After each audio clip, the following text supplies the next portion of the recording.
Miteng teruk ayin baria gidre saw miteng bire tahen kan tahet Ajit bahu doy goj lena. Uni goj marang re teruk liya de tahet Inyrin baria gidre besrem doho kina. Nukin tis ho alom hoiran kina. Jodim daria kan ar miteng baplak me. Bangkhan nukin gidre chet ho jom bang nyam kate kin gojoa. Teruk bahu goj pore. Teruk ayin baria gidre bagi hoto kate okasen ho bai chalaw daria kan tahet Ado uni cinta ki ay ar miteng bapla amente. Ing nukin gidre bagi kate okasen ho bain chalaw daria kana. Nukina joton ho bain hataw daria kana. Bhabi ay nitok do ar miteng ing bapla Hele niya thaw do miteng hor saw ing bapla Anjom li ing hor do adi bes ke ko chonda daria kana. Onate ing do hor saw ing bapla niya thaw do. Onka bhabi kate teruk do ado atu sene chalayna. Ar onde baria boyha kin tingulena. Miteng kuri ar miteng kora. Ona nyel kate teruk do ekin sene chalayna. Unkin do teruk nyel kate adi jur kin botorena. Ala bin botor ing do bin bain chika bina. Ei kora gidra. Am do du ape ora chalak me. Ar am ing saw hajuk me. Botor te uni kora gidra do onde kon ora sene dar ki Ar uni kuri gidra do teruk saw aja gumpate he enai. Gidre hobon nalibin okoy agu kadia. Tehin kon nui do abini ayo kanai. Chupi se data enate nui elini ayo do bai hui daria Baba nui do goj eme jome abon.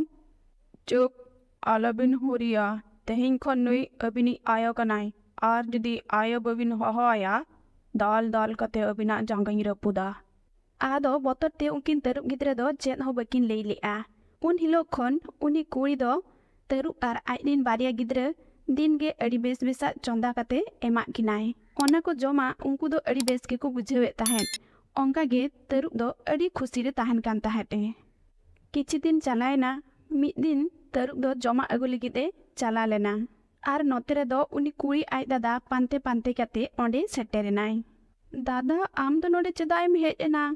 Teruk e badai lenkhan ame jom meya. Nitoma teruba hajut somoy huena. Node khon du chalak me am do. Biti am do alom chinteya. Ing node am idi legid ing hej ekana ar idi kate gi chalak Ine pore uni kora do ona gumparena mitti kon re ukuinai. Ar un jokhon ge teruk e hej ena. Teruk niel kate miteng teruk hopone lei ki Baba ona kon re mamoy uku kana.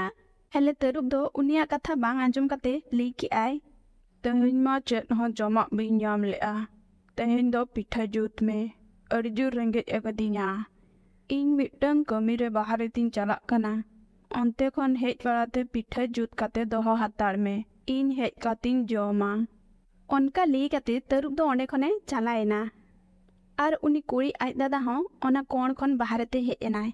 Ado barhor mesa kate miteng kodhare adigan sunum idi kate kin lolo kea.